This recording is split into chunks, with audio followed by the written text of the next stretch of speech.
Board के सुरक्षा कर्मियों और छात्र छात्राओं के बीच जमकर धक्का मुक्की हो गई और मारपीट भी हुई। 30 मिनट तक चली इस झड़प के बाद देर रात पुलिस ने कई छात्रों को हिरासत में लेकर लंका थाने भेज दिया। वहीं 2-3 छात्रों से पूछताछ भी की गई। दरअसल बुधवार की रात कला संकाय चौराहे के पास भगत सिंह छात्र मोर्चा के सदस्य मनुस्मृति दहन दिवस बनाने पहुंचे थे। इस मामले की सूचना पाकर सुरक्षा गार्ड भी सक्रिय थे। यहां छात्रों ने जैसे ही मनुस्मृति की प्रति में आग लगाई, वैसे ही सुरक्षा गार्डों ने उन्हें रोक दिया। तभी छात्राओं और महिला सुरक्षा कर्मियों के बीच जमकर मारपीट और धक्का मुक्की हो गई।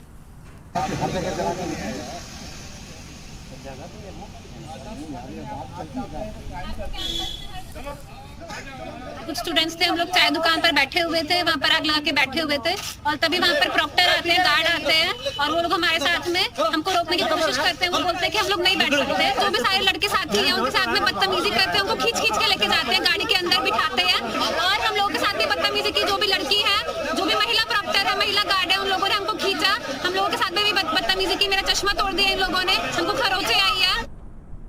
मेरा चश्मा तोड़ दिया इन लोगों ने, हमको खरोंचे आई है। तो महिला सुरक्षा कर्मियों से भिड़ी हैं छात्राएं। मनुस्मृति जलाने का पूरा मामला है। मनुस्मृति जैसे ही जला रही थी उसी दौरान सुरक्षा गार्ड पहुंच गए और उसके बाद ये हंगामा देखने को मिला है। दोनों पक्ष में धक्का मुक्की हुई और इस बीच ये छात्राओं को थाने भी ले जाया गया, जहां पूछताछ भी की गई है।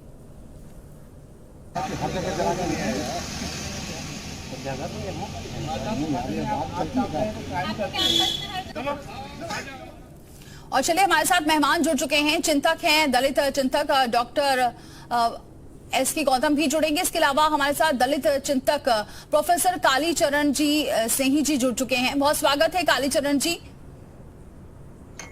धन्यवाद।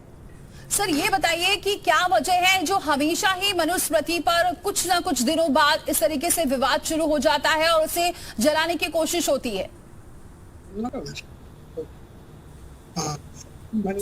हेलो, सर मेरी आवाज मिल रही है?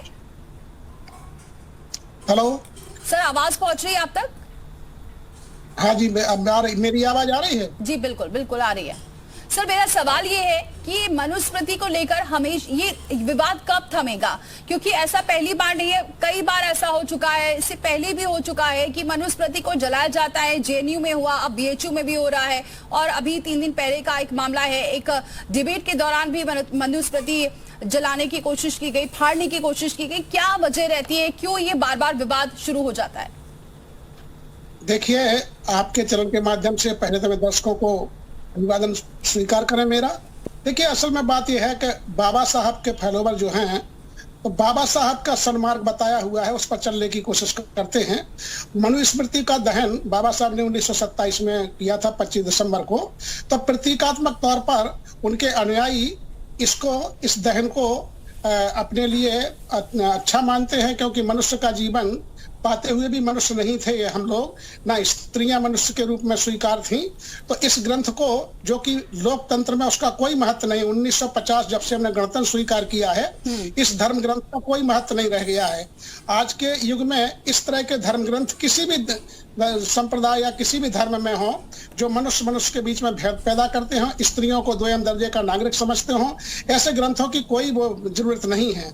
तो जलाए या न जलाए, लेकिन उनको इस तरह से मतलब हमें ना तो, क्योंकि हम देखते हैं गीता का महिमा मंडन, तुलसी की रामचरितमानस का महिमा मंडन, इस तरह के धर्म ग्रंथ जहाँ स्त्रियों को, शूद्रों को तथा दलितों को नीच कहा गया है, मनुष्य नहीं समझा गया है, अस्पृश्य समझा गया है, तो स्वाभाविक रूप में ऐसा आक्रोश व्यक्त करेंगे अपना। और एक तरह से वो आक्रोश व्यक्त है। और मैं तो कहूंगा कि देखिए, माननीय योगी जी और जो पूरी भाजपा है इस समय अमित शाह जी के बचाव में आई है और कह रही है कि बाबा साहब के असली फॉलोवर हम हैं। तो फॉलोवर का तो मतलब ये होता है कि बाबा साहब का जो सन्मार्ग बताया हुआ है उस पर चलें। तो बुद्धिस्ट, तो सबसे बड़ी बात तो ये है कि पहले भाई बुद्ध धर्म को स्वीकार करें, क्योंकि बाबा साहब ने स्वीकार किया था। यदि आप बाबा साहब के सच्चे अनुयायी बनना चाहते हैं, बाबा साहब ने मनुस्मृति का दहन किया, उस पुस्तक से अपने आप को अलग रखें, किसी तरह से उसका कहीं उल्लेख ना करें, तो ये जरूरी हो जाता है। तो स्वाभाविक रूप में उनके जैसे कि सावरकर के अनुयायी, संविधान के प्रति तो सभी नेता उसका सम्मान करते हैं, लेकिन अगर जहां मनुस्मृति की बात आ रही है, यहाँ तो एक साथ विकसित शिक्षित करने की बात हो जाती है। रही है। तो इसमें कहाँ ये बात सामने आ गई? अगर कोई धर्म विशेष की बात की जा रही, जैसा कि आप महाभारत भगवत गीता को कह रहे हैं, इससे तो समाज शिक्षित हो रहा है ना। इसकी स्मृति, मनुस्मृति फाड़ने का तो कोई समझ ही नहीं आता। बाबा साहब अम्बेडकर को मानने वाले, इसका मतलब ये तो नहीं है कि उनके विचारों को माना जा रहा है। आज आपको डिबेट में जो मौका मिला है वो मनुस्मृति ने नहीं दिया। उसके अनुसार तो आपको घूंघट में, पर्दे में रहना चाहिए था। आपकी आवाज आपके आंगन में नहीं आनी चाहिए। किसी भी ग्रंथ में ऐसा नहीं है। खैर, राजूदास जी हमारे साथ जुड़ चुके हैं, हनुमानगढ़ी के संत हैं महंत राजूदास जी। महंत राजूदास जी, आपका क्या बयान है? ये तो सीधे तौर पर कह रहे हैं कि मनुस्मृति में महिलाओं को क्या कुछ कहा गया है, जो आपने सुना भी होगा बयान। अब आप इस पर अपनी राय रखिए। दुर्भाग्य है कि सनातन संस्कृति हिंदू हैं, तभी ये ऐसे शब्दों का प्रयोग कर पा रहे हैं सनातन पर। अगर कहीं गलती से भी इन्होंने इस्लाम कुरान की प्रति छुई होती तो ये आज बोलने लायक नहीं होते, इनकी गला कट गया होता और ये बम से चितरे हो गए होते हैं। इस्लाम की कुरीति, इस्लामिक जिहाद, इस्लामिक आतंकवाद, इस्लामिक खतना, इस्लामिक तलाक पर टीका टिप्पणी ये कर सकते थे। इस्लाम में, कुरान में सीधे लिखा है बुत पूजक काफिर होते हैं। इस्लाम में 5 बार लाउड स्पीकर लगाकर कहा जाता है कि बुद्ध चूतिया है, बुद्ध बेवकूफ है। ठीक है, ऐसे शब्दों का प्रयोग नहीं होगा राजूदास जी, ऐसे शब्दों का कोई प्रयोग नहीं होगा। यहाँ पर बात ये हो रही कि मनुस्मृति पर महाभारत जो छिड़ी है, इस पर बात हो रही है। लेकिन शब्दों का ध्यान रखें, शब्दों की मर्यादा बेहद जरूरी है, क्योंकि डिबेट है, दर्शक देखते हैं, ऐसे शब्द नहीं बर्दाश्त होंगे। शर्म नहीं आती क्या? आपको लाज नहीं आती? उन्होंने क्या प्रयोग किया कि रामचरितमानस में प्रतिग्रंथ है, चलाना चाहिए। गीता में उसका मैंने विरोध किया है राजूदास जी, मैंने उसका विरोध किया है। मैंने ये नहीं कहा, मैंने उनसे ये इस बात पे आपत्ति जाहिर की है, लेकिन ये जो शब्द आप यूज करें इसका भी नहीं। ये मैं नहीं कह रहा, ये कुरान कहता है 5 बार लग कर बोला। एक शब्द उन्होंने बोला, मैं ये आपसे जानना चाहूंगी, जो ये आपत्ति जता रहे हैं कि श्रीमद् भगवत गीता महाभारत में ऐसा लिखा, उनको बताइए कि कहाँ लिखा है ऐसा महिलाओं के प्रति ऐसी जो विचारधारा बनाई जा रही है इस मनुस्मृति में, इसको समझाइए इन्हें। देखिए, यहाँ कोई डिबेट नहीं हो रही है और इसके लिए तो अलग से बहस की जा सकती है किसी भी चैनल पर, किसी भी फोरम पर। हम तैयार हैं डिबेट करने के लिए। ऐसे लोग समाज को बांटने की साजिश करते हैं, ऐसे लोग समाज में जहर घोलते हैं, ऐसे लोग समाज में द्वेष घोलते हैं। आज देश संविधान से चल रहा है, ना तो गीता से चल रहा है, ना तो रामायण से चल रहा है, ना तो मनुस्मृति से चल रहा है। तब ऐसे बकवास क्यों, ऐसे डिबेट क्यों? ठीक है, जवाब देंगे हमारे साथ क्योंकि जुड़े हुए हैं, और डॉक्टर एस.के. गौतम जी जो चिंतक है, दलित चिंतक। Doctor S K. गौतम जी, बहुत स्वागत है। गौतम जी, आप अपनी राय रखिए। मैं तो आपके चैनल के माध्यम से इन सारे लोगों को एक ही बात पूछना चाहता हूं कि भाई, मनुस्मृति तो एक दर्पण है समाज का, जो भी देखना चाहे वो देखो। उसमें कहीं भी नहीं लिखा है कि नारी का सम्मान नहीं होना चाहिए। नारी के सम्मान की ही तो बात उसने किया है मनुस्मृति में। और आप देखें हैं कि पूरी विश्व की तीनों शक्तियां, दुर्गा, लक्ष्मी, सरस्वती, ये तीनों नारी के रूप में हैं। इन मूर्खों को कौन बात बताए? ये इस तरह का विवाद छोड़ करके जब कोई इनको मौका नहीं मिला विरोध करने का, तो कभी बाबा अम्बेडकर को लेकर के, कभी मनुस्मृति को लेकर के बिना मतलब का बवाल खड़ा किया जा रहा है। सारे विपक्षी एक तरफ हैं और भाजपा एक तरफ है। आप मोदी शाह की बात कर रही हैं, बिना मतलब की बातें उठाई जा रही हैं। कहीं भी किसी प्रकार की मनुस्मृति में किसी को ध्येय नहीं देखा गया है। आप इस बात को ध्यान दें कि मनुस्मृति में 4 वर्णों की बात आती है, उसमें कहां विरोध की बात? सभी को समान दृष्टिकोण से देखा गया। बताया गया कि एक राजा के 4 पुत्र थे, जिनको जो अच्छा लगा उस वर्ण को अपना लिया। ऐसी सुंदर वैज्ञानिक तो लेकिन गौतम जी, ये क्या वजह रहती है बार बार जब भी कोई मुद्दा नहीं मिलता तो मनुस्मृति को फाड़ने की कोशिश होने लगती है? और हमारे साथ जो कालीचरण जी, प्रोफेसर जी जो हैं, वो ये कह रहे हैं कि बाबा अम्बेडकर ने फाड़ी थी, तो अब उसी को लेकर लोग भी अब फाड़ते नजर आते हैं, कोई जलाता हुआ नजर आता है एक प्रतीकात्मक रूप से। जो मनुस्मृति को फाड़ा था, लोगों का अविवेक है, ये इनका बिल्कुल अविवेक है। और ये अंबेडकर जी को बदनाम करने की भी एक योजना समझिए। ऐसे महान पुरुष, ऐसे विराट पुरुष उसके ऊपर ये रुमाल से ढकना चाहेंगे उसके व्यक्तित्व को, ये उनको बदनाम कर रहे हैं। अम्बेडकर जी ने ऐसा कुछ नहीं किया। बोल रहे ये सब सारी गलत बातें बने रहे। कालीचरण जी बोल रहे हैं, हाँ बोलिए सर। जी हूँ, इनसे पूछिएगा कि बाबा साहब क्या मूर्ख थे जिन्होंने मनुस्मृति का दहन किया था? बाबा साहब सहज होते तो हिंदू धर्म का परित्याग ही क्यों करते? हिंदू धर्म शास्त्रों के प्रति उनका जो दृष्टिकोण है, भारत सरकार के वॉल्यूम आए हैं 40, उनमें पढ़ लें गौतम साहब। देश को भ्रमित न करें। बाबा साहब को यदि हिंदू धर्म प्रिय होता, वर्ण व्यवस्था प्रिय होती, जाति व्यवस्था प्रिय होती, तो हिंदू धर्म से निकलते ही क्यों? वो बुद्ध धर्म स्वीकार ही क्यों करते? अरे ये आपका अविवेक है, ये आपका अविवेक है। इंदर इतनी सुंदर वैज्ञानिक व्याख्या कहीं भी आपको नहीं मिलेगी दुनिया में। जाति व्यवस्था भी बड़ी सुंदर व्यवस्था है, ये आपका अविवेक बोल रहा है।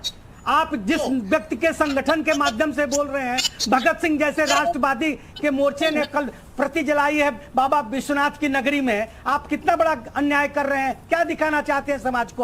आप लोगों को पैसा मिल रहा है कि मोदी का विरोध करो, योगी का विरोध करो, शाह का विरोध करो, वही आप लोग कर रहे हो। पैसे के दम पर सब कर रहे हो आप।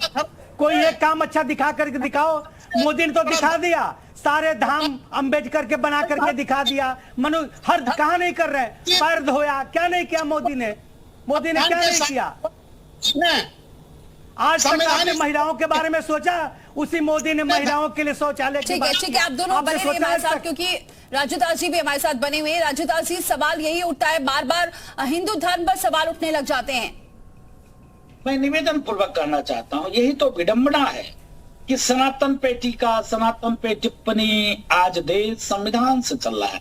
कहीं पर मनुस्मृति में किसी के बारे में कुछ नहीं लिखा है, रामचरितमानस में किसी के बारे में कुछ नहीं लिखा है। अभी जो बोल रहे थे बाबा साहब भीमराव अंबेडकर जी के नाम को बदनाम करने वाले ये विचारक, उन्होंने संविधान को मूल प्रति को छुआ ही नहीं, पढ़ा नहीं। संविधान के मूल प्रति पर राम दरबार अंकित है, संविधान के मूल प्रति पे महाबली हनुमान गदा लेकर अंकित हैं। क्या बाबा साहब अंबेडकर थे ना, उनके समय में उस मूल प्रति पे अंकित थी। हमने तो नहीं किया था, बाबा साहब अंबेडकर ने स्वीकार किया था, तब किया था।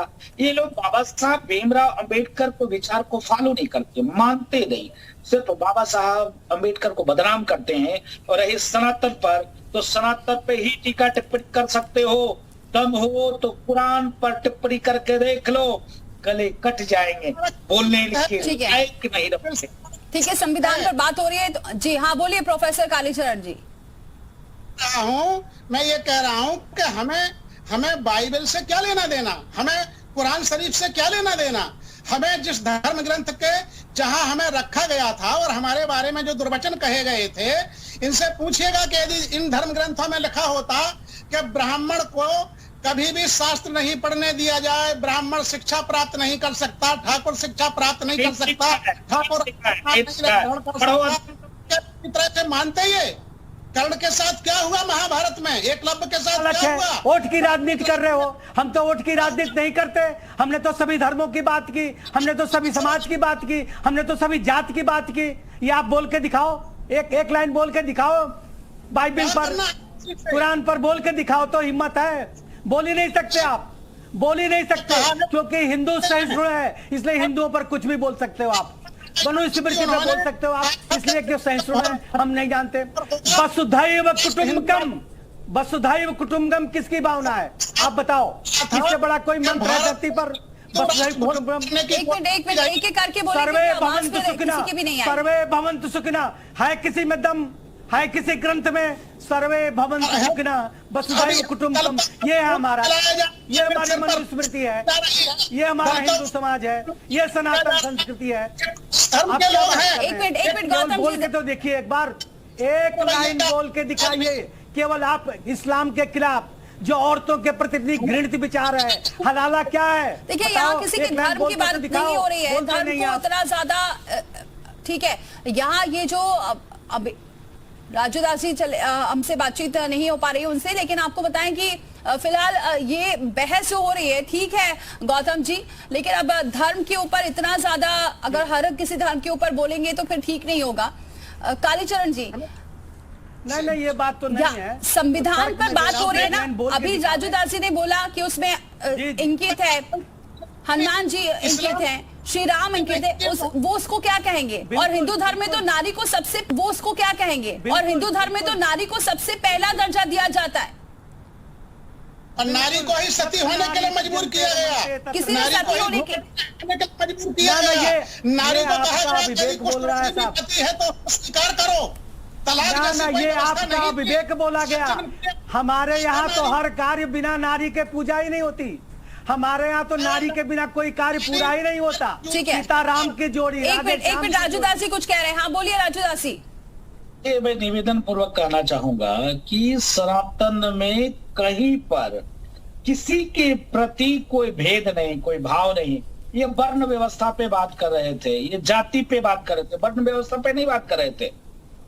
जिस प्रकार से सृष्टि की संरचना हुई, संरचना के बाद हमारे यहाँ कर्म के हिसाब से वर्ण तय होता। रावण कौन था? त्रिकालदर्शी पंडित था, गुण से राक्षस था, राक्षस हो गया। आज कोई पूजा होती है क्या? नहीं। सम्मान होता है क्या? नहीं।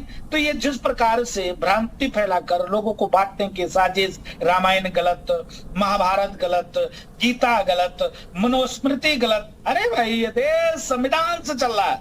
संवैधानिक बात आप कर कहाँ रहे हो? संविधान से आप चल कहाँ रहे हो? मैंने पूछा, एक भी उन्होंने सवाल जवाब नहीं दिया। क्या रामचरितमानस में राम दरबार अंकित है संविधान में? ठीक है, हाँ पूछते हैं, जवाब लेते हैं। प्रोफेसर कालीचरण जी इसका जवाब दीजिए। देखिए, संविधान सभा में तमाम मेंबरान थे। बाबा साहब का यदि पूरी तरह से जोर चलता तो संविधान का जो स्वरूप है उससे और बेहतर स्वरूप होता। ये मान लीजिए बाबा साहब थे, बाबा साहब जो भी दिलीप मंडल कहाँ गए थे? पाकिस्तान गए थे ना, फिर भाग कहना पड़ा हिंदुस्तान। आपको पता है, आपको मालूम है, जानकारी है। सनातन सिखाता धर्म की जय हो, अधर्म का नाश हो, प्राणियों में सद्भाव हो, विश्व का कल्याण हो, वसुदेव कुटुंबकम के भाव से कार्य करते और काम करते, सत्यम शिवम सुंदरम। यह सनातन सिखाता है। तुम्हारे बांटने की बात नहीं करता है, तुम्हारे बात नहीं करता, दंगा फैलाने। कालीचरण जी एक मिनट, अभी राजू दासी बोल रहे हैं, फिर उसका आप जवाब दें। आप बोल रहे हैं, एक भी शब्द समझ में नहीं आ रहा है। नहीं, मेरा सवाल है उनसे, मेरा सवाल है। सवाल करिए, उसका जवाब लेंगे उनसे। मैं यही तो पूछ रहा हूँ, उनसे पूछना आप, वो जवाब उनको देना पड़ेगा। वो बताते हैं कि हम अंबेडकर साहब को मानते हैं। अगर वो अंबेडकर साहब को मानते तो अंबेडकर साहब, उन्होंने कहा कि उनका नहीं चल रहा था। अरे उनका नहीं चल रहा तो किसका चल रहा था? संविधान सभा के अध्यक्ष थे। उन्होंने जितनी पावर शोषित, वंचित, पिछड़े दलितों को दिया, उतना अधिकार किसी को नहीं दिया। और उसी संविधान में राम दरबार अंकित है। उसी संविधान में सत्यम शिवम सुंदरम लिखा है। ठीक है, आप जवाब ले लेते हैं। बोलिए प्रोफेसर कालीचरण जी। अंकित है। मैं ये कह रहा हूं कि राम दरबार और सब दरबार अंकित हैं। मैं ये कह रहा हूं कि यदि इन धर्म ग्रंथों, जैसे उन्होंने कहा कि अधर्म का नाश हो, और उस धर्म का भी नाश हो जिस धर्म में व जिन धर्म शास्त्रों में मनुष्य को अस्पृश्य कहा गया, चंडाल कहा गया, पिशाच कहा गया। फिर उसी बात पे आ गए आप। मुझे मनुस्मृति का मतलब बता दीजिए कालीचरण जी। मनुस्मृति का मतलब यह है कि स्त्रियों को दोयम दर्जे का पति के साथ। तो आपने परिभाषा इसकी गलत बता दी है, परिभाषा ही गलत बता रहे हैं। गौतम जी आप जरा परिभाषा बता दीजिए, क्योंकि मेरे पास अब समय कम है। बिल्कुल गलत ये बिल्कुल गलत बोल रहे हैं। मनुस्मृति तो हमारा दर्पण है। जैसे हम दर्पण में खड़े होकर के अपने चेहरे को सुसज्जित करते हैं, वैसे ही सनातन को मानने वाले लोग अपने को उसमें देख करके मनुस्मृति में अपने को संवारते हैं, सजोते हैं और राष्ट्र पुरुष बनाते हैं, महान पुरुष बनाते हैं। इनका विवेक बोल रहा है। मैं आपसे पूछना चाहता हूं, क्या यदि धर्म शास्त्रों की चलती रही थी तो क्या ये हो सकता था कि स्त्रियां राष्ट्रपति बनती, स्त्रियां वैधव्य हो जाने के बाद भी किसी अच्छे कार्यक्रम में भाग लेती, स्त्रियां घूंघट निकाल करके बाहर डिबेट करती, स्त्रियां लोकसभा की स्पीकर बनती, जिनको ये कहा गया ऊंची आवाज नहीं आनी चाहिए? किसी तरह की जोर जबरदस्ती नहीं करनी चाहिए। ये मूर्ख बना रहे हो, कहीं नहीं लिखा है, कहीं नहीं लिखा है। तुम पढ़े लिखे नहीं, तुम अंगूठा टेको, अध्ययन करो, मनन करो, चिंतन करो, हिंदू शास्त्रों को, हिंदू वेदों का अध्ययन करो। ठीक है राजू दास जी, अब ठीक है।